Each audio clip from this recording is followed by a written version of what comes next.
এটা হচ্ছে রাষ্ট্রের কোনো কর্মকর্তা কর্মচারী ল এনফোর্সমেন্ট এজেন্সি যদি কারো হেফাজতে কাউকে নির্যাতন করা হয় এবং এই নির্যাতনের কারণে কারো মৃত্যু হয় তাহলে তার শাস্তি হচ্ছে সর্বোচ্চ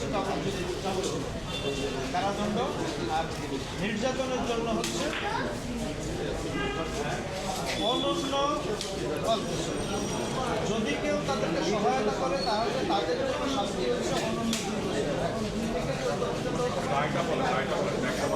আর এখানে 5 জন আসামিকে এই মামলায় সাজা দেওয়া হয়েছে, তার মধ্যে 3 জন আসামি আপিল করেছে, একজন আসামি সাজা ভোগ করে চলে গেছে, আর একজন পলাতক আছে কামরুজ্জামান মির।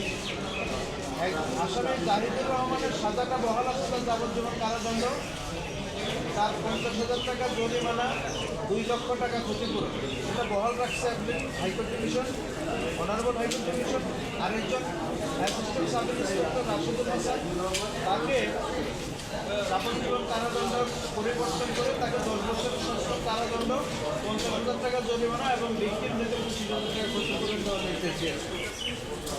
আরেকজন আসামি রাসেল, সে ল এনফোর্সমেন্ট এজেন্সির সদস্য না, সে ছিল সহযোগী, এই কারণে বিচারিক আদালত তাকে 7 বছরের সশ্রম কারাদণ্ড দিয়েছিল, যাকে হাইকোর্ট ডিভিশন খালাস দিয়েছে।